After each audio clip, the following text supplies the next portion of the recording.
Hey guys, Heidi Preep here. Today we are continuing the series of dysfunctional family roles. I just want to acknowledge at this point that I committed to wearing one shirt for this entire series. It's not that I only have one shirt. I just have realized that most YouTubers have a very large wardrobe that I do not have because fashion makes me want to gouge my eyes out. So this is my family roles shirt and also my several other topics shirt. It just felt like time to acknowledge that, you know? So we're all on the same page. Anyway, today we are talking about the golden child role. So this role, similar to the scapegoat, is one of the more extreme dysfunctional family roles because it's not just about how the child adapts to the family dysfunction, though it's also about that. It is a role that the parent projects onto the child that can be quite intense. So earlier in this series, we talked about the scapegoat role, which is the role that the child plays when one of the parents projects all of their own negative qualities onto that child. And the golden child is kind of the inverse of this role. So with a golden child, you have a child who the parent projects all of their own positive qualities onto. A lot of the time I see the golden child role talked about in relation to narcissism. It's also the year of our Lord 2021, so I hear literally everything talked about in relation to narcissism. But you don't necessarily have to have a narcissistic parent to have a golden child in the family. You can, you certainly can, but that's not the only way. Again, any sort of family dysfunction can cause these family roles to start taking form. But the role of the golden child does have a kind of narcissistic payoff for the parent. So basically, this is the child who has some quality, for whatever reason, that the parent really identifies with and maybe really wants to believe they have as well. So this might be the child who has a particular talent that the parent always wished they had or that they had realized within themselves. It could be the child who shares a similar demeanor or code of ethics to the parents. It could just be whichever child is the most compliant and who conforms the most fully to the parent's worldview. But whatever it is, there is this connection that the parent makes between themselves and the child in their own mind, where they start to see the child less as their own independent individual and more as kind of an extension of the parent's own best qualities, or the qualities that the parent would like to believe and perhaps delude themselves into thinking that they have. So the golden child and the hero might be the same family role. They might not be. If the parent really values and identifies personally with a sense of achievement orientation, then the hero might be the most likely candidate to also be the golden child. However, not all parents are particularly achievement oriented. And remember, the golden child is the child that the parent sees as kind of an extension of themselves. So let's say the parent really likes to see themselves as a good and virtuous person. In that case, whichever child most conforms to the parent's moral code might become the golden child. If the parent likes to see themselves as very attractive, whichever child who they think is the best looking or the most cute might be the golden child. But in the same vein, let's say the parent was the family scapegoat of their family. They might pick the most rebellious or kind of edgy child to be the golden child, because again, they're picking traits that they see as their own positive traits, or at the least the traits that they have the most ego around, and that's what they're identifying in the child. Now, the golden child's role in the family quickly becomes being a mini-me for their parent. So the golden child understands from a very young age that they will receive preferential treatment from their parent, and this could come in the form of extra emotional attention on them. It could come in the form of extra resources, so they might be given opportunities or encouraged to try for things that the other siblings are not given. It could just be preferential treatment in terms of rules, so they might not get punished as much or as readily as the other siblings. And the golden child kind of understands there's a deal going on here. As long as I reflect my parent back to them through my actions, I will get preferential treatment over the other members of the family. And there is often a sense of identification that they feel with the parent. So from a very young age, the golden child might feel like they're a little bit more like a parent in the family than the children. And the reason they feel this way is because the parent who's projecting their positive qualities onto this child also kind of doesn't see this child as a child. In the mind of the parent, the golden child is much more adult-like than the other children. And this can get murky. You can have situations where the parent is treating the child inappropriately, like an adult. So they might confide in the golden child in a way that isn't quite appropriate for a parent-child relationship. They might feel like they are emotionally closer or have more in common with this child than they do their spouse, and start almost treating the child like their secure base instead of vice versa. This is something that psychologists call emotional incest, not to be confused with sexual abuse, which of course can also be present in any of these roles, but that is certainly not inherent to any of them. So the golden child will grow up with this feeling of being extremely special, of feeling chosen and better than other people, but that leaves them with this very immense pressure to fill in the shoes that have been assigned to them. There can be this pervasive sense that they must perform and they must conform to whatever it is that their parents praise them for in order to get love. So the authentic self, who they truly are, their true wants, their true interests, their true needs and desires, they learn to cut themselves off from in favor of pleasing the parent. And to the other children in the family, this might look like a very enviable role because the golden child truly does get special treatment. They get opportunities granted to them. They get attention that the other children don't get. However, this comes at the cost of the golden child disconnecting from themselves, right? All children need to have their true inner worlds seen and acknowledged and encouraged in order to grow into emotionally healthy adults. But in the case of the golden child, who they truly are isn't really of interest to the parent. How they make the parent look and how they come off to other people is of extreme interest to the parent. So if the parent is particularly religious, the golden child might get their validation and maintain their sense of importance in the family by becoming extremely religious as well and showing up as an upstanding member of the community in the church. If the parent has a rebellious or antisocial streak, the golden child might start behaving in antisocial ways to make the parent proud of them. The dream of the parent who's raising a golden child is that other people will see that child as a direct reflection of the parent's own best qualities. So there is a sense of association that they have to have with this child in order to feed their own sense of self-esteem. And the child can feel the immensity of this pressure that is resting on them, right? Providing your parent with a sense of self-esteem and self-worth is an incredible job that should absolutely never be put on a child. But in this case, the parent is unconsciously outsourcing the majority of their self-worth to this child. So in some ways, the golden child has it kind of easy in the family. The other siblings are often very jealous of the golden child because the family, in many respects, kind of revolves around this one individual. Any game or performance or event that they're involved in, the parents will almost without fail attend and support in some way. That might not be the same treatment the other children get. There may be more time or money or resource funneled into this child because the parent sees a greater opportunity for them and doesn't necessarily nurture the ambitions of the other children in the same way. And in the realest sense of the term, the golden child grows up with a kind of spotlight on them in the family. And the golden child certainly feels this. They know that that spotlight is on them, but they rationalize it by telling themselves some version of, well, I must have just done something right.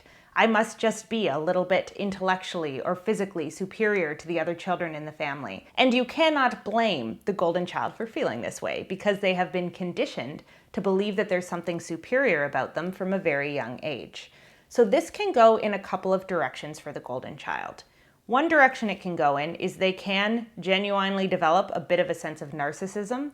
They can start to believe I can do no wrong because their parents have been reacting to them for the majority of their lives as though they do no wrong. And it's possible, depending on whether or not the circumstances of their lives conform to that belief, that they spend the rest of their lives with that vague sense of superiority, right? Now, when the golden child grows up, they're often going to have a lot of difficulty relating to other people healthily. Because they are so used to praise and special treatment, they may find it incredibly difficult to be in any environment where they are not constantly seen as the shining star. So they may overextend themselves and become workaholics in order to continue to get the praise that they are used to receiving. And there will often be an internalized sense of narcissism that will make them incredibly sensitive to feedback. The golden child is often not used to getting feedback that is negative in any capacity, so when they grow up and enter the adult world, they might seem very cool and collected on the surface, but react in almost a very childlike way when they receive any criticism whatsoever. In the golden child's mind, they are safe and okay only insofar as they are being praised and favored by authority figures. So they'll often go to extreme lengths to make sure that they are not being criticized in any way and that they are in favorable positions in both their professional and personal lives. Now, if they can't maintain that stable sense of validation that they're used to getting as an adult, the golden child can also turn to addictive behaviors for self-soothing. So they might compulsively overeat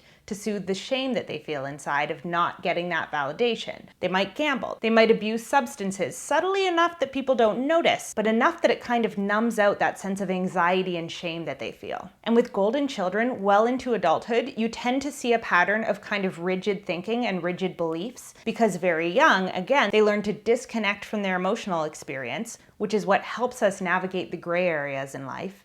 And they learn to internalize a very specific set of rules that they believed would bring them love and approval and connection and belonging, because in their family system, that was how it worked. So the kind of tragedy of the golden child is that, similar to the hero, they don't necessarily know what it takes to make true connections with people. Because their vulnerabilities and their challenges and their pain was never really seen or acknowledged growing up, they might find that as an adult, they only really know how to have surface level relationships where they're praised or approved of, but they're not necessarily supported. The love that they receive from other people, like the love that they received from their parents, is conditional upon them following the rigid rules that they've internalized very strictly. Those rules might tell them, you have to be an upstanding member of your community, or you won't be loved or accepted.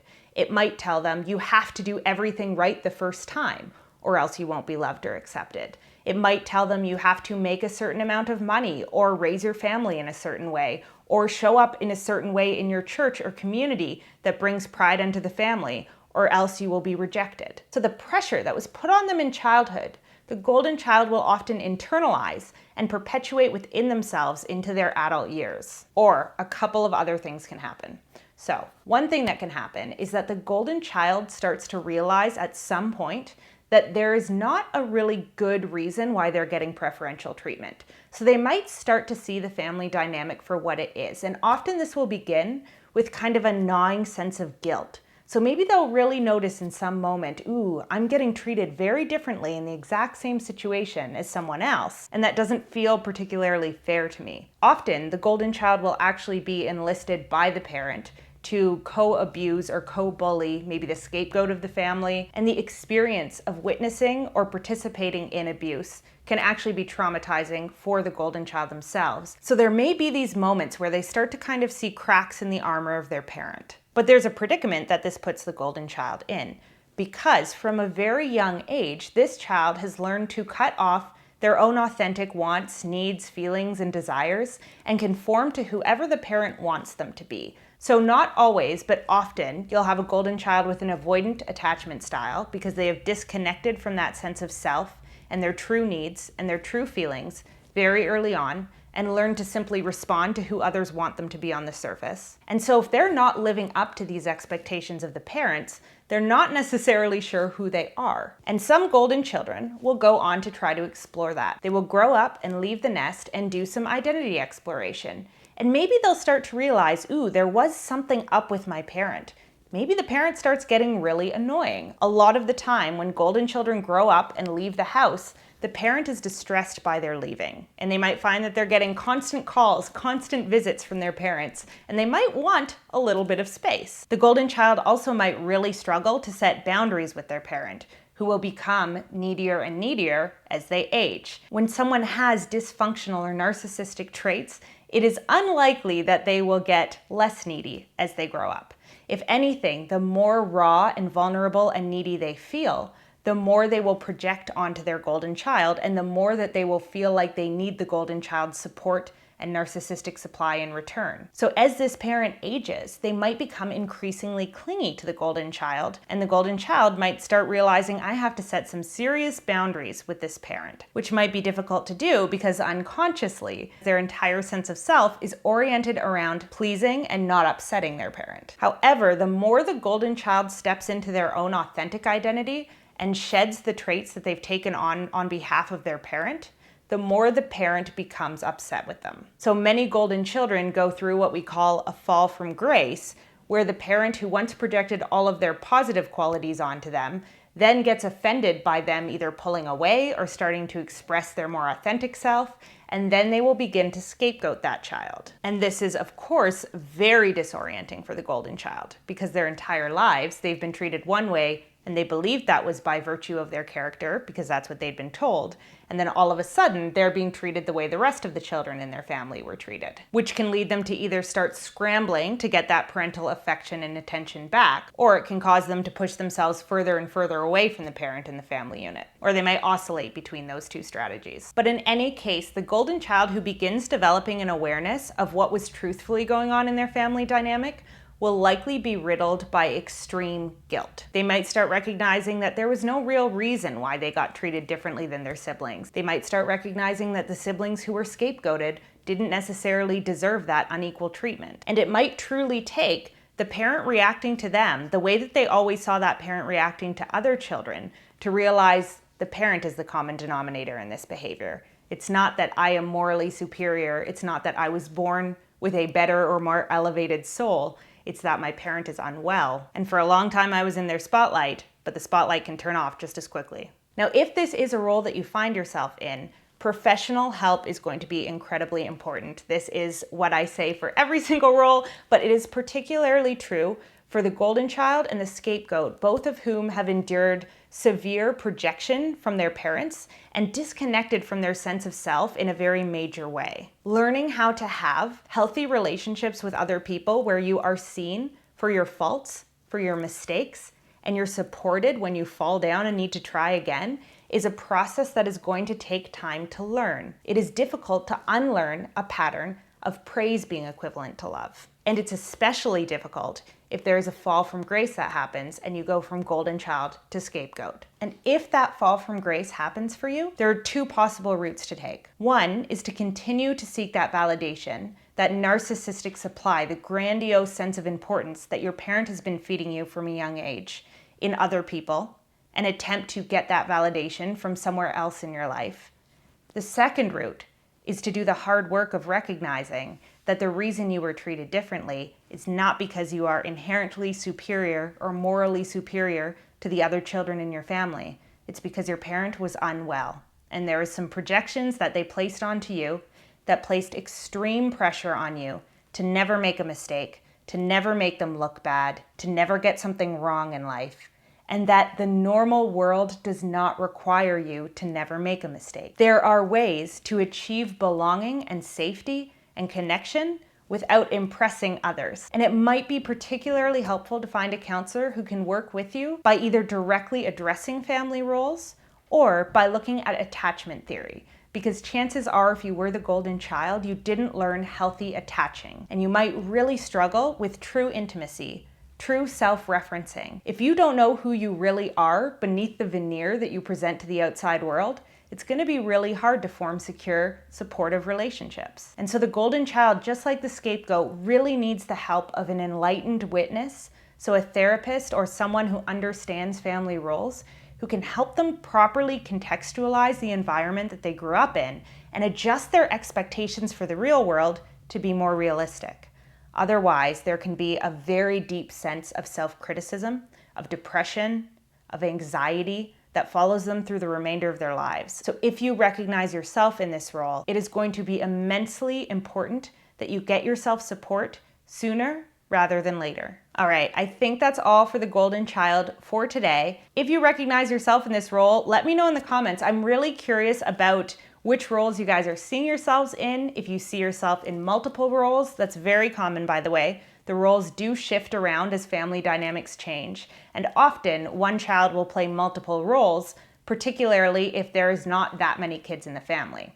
So the larger the family, the more the roles can be dispersed. The smaller the family, the more likely certain children are to take on multiple roles. So any questions, also let me know below. I'll answer as many as I can. And as always, I love you guys. I hope you're taking care of yourselves, and I will see you back here again soon.